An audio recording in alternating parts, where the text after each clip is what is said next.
अब तक के लेक्चर्स में हमने सी का इंट्रोडक्शन दिया था और टोकन्स, वेरिएबल्स, आइडेंटिफायर्स, कीवर्ड्स और इनपुट आउटपुट फंक्शंस ये सारे बताए जा चुके हैं। आज शुरू करेंगे डिसीजन कंट्रोल स्ट्रक्चर्स। तो डिसीजन कंट्रोल स्ट्रक्चर होता क्या है? जब रियल लाइफ की सिचुएशन की बात करते हैं तो at any cost, at any stage we have to make the decisions.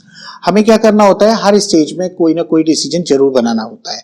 कोई भी एग्जांपल ले सकते हैं। हमने 12th की, अब हम चाहते हैं कि क्या करें, तो उस समय पे एक डिसीजन बनता है कि साहब मैं अगर डॉक्टर बनना चाहता हूं तो मेरे को एमबीबीएस में एडमिशन लेना है, या मैं चाहता हूं कि कंप्यूटर इंजीनियर बनना है तो बीटेक में एडमिशन लूं, सॉफ्टवेयर इंजीनियर बनना है तो मैं बीसीए या कंप्यूटर एप्लीकेशन के किसी कोर्स में एडमिशन लूं। तो ये जो डिसीजन है वो हर स्टेज में आते हैं, और कंप्यूटर की जो प्रोग्रामिंग की जाती है वो भी एक ह्यूमन लाइफ के लिए, ह्यूमन एप्लीकेशन के लिए की जाती है। तो अगर वहां की बात करें तो वहां पे भी कंडीशंस आती हैं, यानी कि डिसीजन मेकिंग आती है। अब डिसीजन मेकिंग आती है तो उसको हैंडल करने के लिए देखो, अगर हिंदी लैंग्वेज होती तो हम डिसीजन हैंडल करने के लिए क्या यूज करते, अगर, अन्यथा, यदि टाइप के वर्ड्स यूज करते। जबकि अगर इंग्लिश होती तो हम यूज करते इफ, अदरवाइज, इस तरह के वर्ड्स यूज करते। लेकिन अगर बात करें सी लैंग्वेज की तो ये भी तो एक लैंग्वेज है और कंप्यूटर नोन लैंग्वेज है, तो इसके लिए भी हम कुछ स्टेटमेंट्स यूज करते हैं जो डिसीजन कंट्रोल स्ट्रक्चर्स कहलाते हैं। देखो यहां लिखे हुए decision control statements. Decision control statements हमारे पास कितने होते हैं? 5 तरह के होते हैं। दुनिया का कोई भी डिसीजन ले आना, इन पांचों के पांचों स्टेटमेंट्स में किसी ना किसी को सेलेक्ट करेंगे और हर हालत में उसे सॉल्व कर देंगे। कोई दुनिया का डिसीजन बचेगा नहीं जो इनमें से बचता हो। देखो, पहला होता है इफ स्टेटमेंट, दूसरा होता है इफ एल्स स्टेटमेंट, तीसरा होता है एल्स इफ लैडर और चौथा होता है नेस्टेड इफ एल्स एंड पांचवा है स्विच स्टेटमेंट। 4 डिसीजन कंट्रोल करते हैं एक तरह से और पांचवा करता है अलग तरह से। पांचवे की बात बाद में करेंगे, एक एक करके सबको फिर एक एक सिंटैक्स दिखाने की कोशिश करते हैं।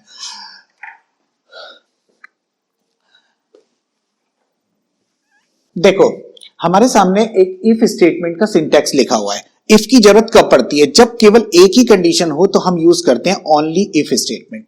जैसे कि केस हम देखते हैं। पहले तो इफ के सिंटैक्स कैसे काम करता है इसका ड्राई रन करते हैं। देखो, इफ एक कीवर्ड है, कीवर्ड के सामने लिखी जाती है एक कंडीशन और कंडीशन की वैल्यू हमेशा आइदर ट्रू और फॉल्स आती है।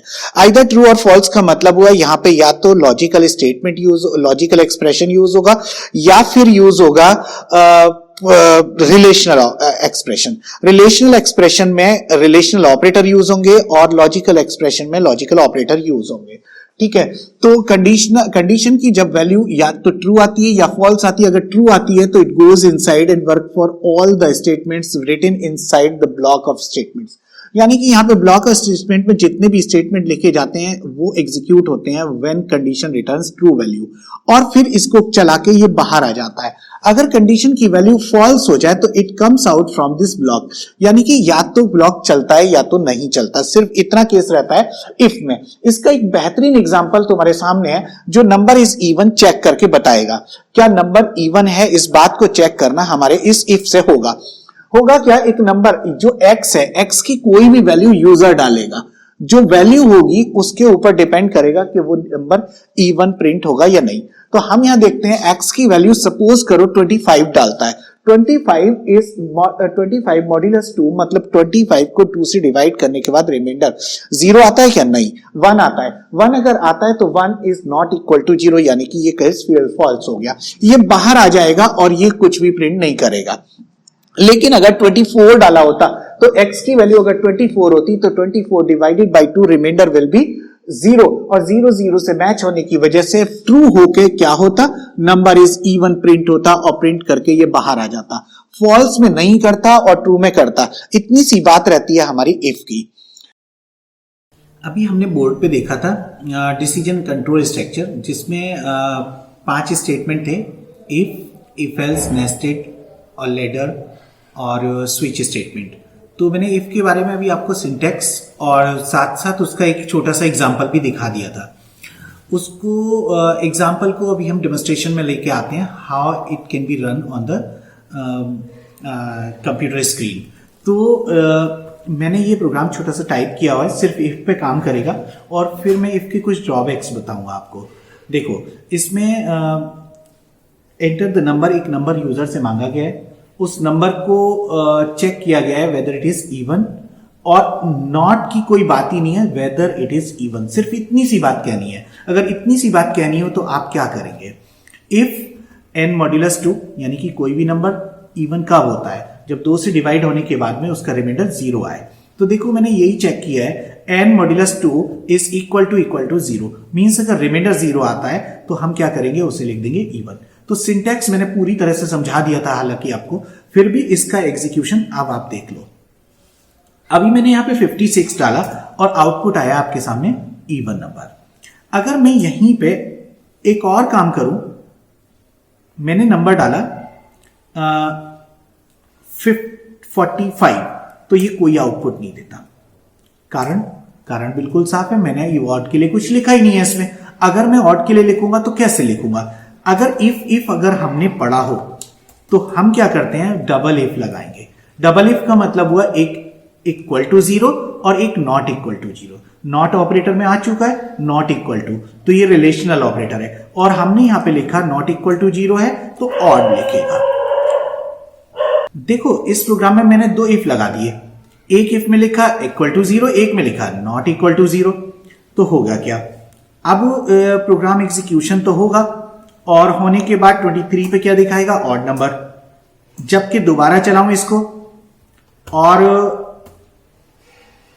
एक डालता हूं 12 नंबर, तो ये दिखाएगा इवन। प्रोग्राम तो आउटपुट सही देने लगा, लेकिन मैं इसे बहुत अच्छा प्रोग्राम नहीं कहूंगा, क्योंकि ये 2 इफ लग रहे हैं, दोनों इफ पता है क्या कर रहे हैं, दोनों चेक कर रहे हैं, टेस्टिंग हो रही है। पहले अगर इवन है तो भी और ऑड को चेक कर रहा है। ये क्या मतलब हुआ भाई, अगर कोई नंबर इवन है तो हम ऑड क्यों चेक करेंगे उसे। कोई लड़का अगर पास है तो हम फेल चेक करेंगे, कभी नहीं करते। जब नहीं करते तो मल्टी इफ बहुत बढ़िया नहीं रहता, ये स्पीड को स्लो करता है। तो इफ का अगर आप एक चीज ये देखना चाहते हैं कि दोनों इफ चल रहे हैं नहीं चल रहे, इस बात का प्रूफ कैसे मिले, तो एक छोटा सा प्रोग्राम दूसरा मैं आपको दिखाता हूं, जिसमें क्या है, एक हम आपसे परसेंटेज लेते हैं और आपकी डिवीजन प्रिंट करते हैं। तो एक रिजल्ट का प्रोग्राम, रिजल्ट प्रोग्राम क्या है, write a program to input the percentage of a student and show the result as follows. Result क्या होगा कि अगर 60 से ज्यादा परसेंटेज होती है तो उसकी फर्स्ट डिवीजन आएगी, अगर उसकी उसकी परसेंटेज 50 से ज्यादा या बराबर होती है तो सेकंड डिवीजन आएगी, 40 से ज्यादा या बराबर होती है तो थर्ड डिवीजन आएगी, और 40 से कम होती है तो वो फेल आएगा। बस इसी को करने के लिए मैंने मल्टी इफ का यूज किया है। यूजर से परसेंटेज ले ली और लेने के बाद पहला इफ जो ये कहता है फर्स्ट डिवीजन, 60 से ज्यादा है तो फर्स्ट डिवीजन, 50 से ज्यादा है तो सेकंड डिवीजन, और 40 से ज्यादा है तो थर्ड डिवीजन, और 40 से कम है तो फेल। इसको अगर मैं चलाऊं तो आउटपुट से आप समझ जाएंगे कि ये क्या होने वाला है। मैंने पूछा आपसे, अगर यहां पे 78 डालूं, पॉज करो वीडियो और देखो, बता सकते हो क्या, नहीं सोचोगे। अगर सोचोगे तो बस ये सोचोगे कि फर्स्ट डिवीजन आएगी, बट ऐसा होता नहीं है। First division, second division, third division तीनों आ गई। ये तीनों आई कैसे, गौर करो इस बात पे। फिर बैक मारते हैं और यहां देखते हैं, अगर 78 देखें तो 60 से ज्यादा इसलिए फर्स्ट आई। 78 दूसरा चेक हुआ, इसने दूसरा चेक किया जिसमें 78 50 से ज्यादा है इसलिए सेकंड आई, 78 40 से भी ज्यादा है इसलिए थर्ड आई। पता है अगर 40 से कम होती ना तो फेल भी, इसका मतलब फेल भी टेस्ट हुआ है। टेस्ट अगर सारे हो रहे हैं तो ये प्रोग्राम बहुत अच्छा नहीं कहा जाएगा। जिसकी फर्स्ट डिवीजन आ गई तो आगे चेक करने का कोई मतलब भी नहीं होता। तो ये था हमारा मल्टी इफ लगाने का ड्रॉबैक, जिसको हम खत्म करेंगे इफ एल्स के द्वारा और लैडर और नेस्टिंग के द्वारा। जैसी जिसकी जरूरत होती है वैसा करते चलते हैं।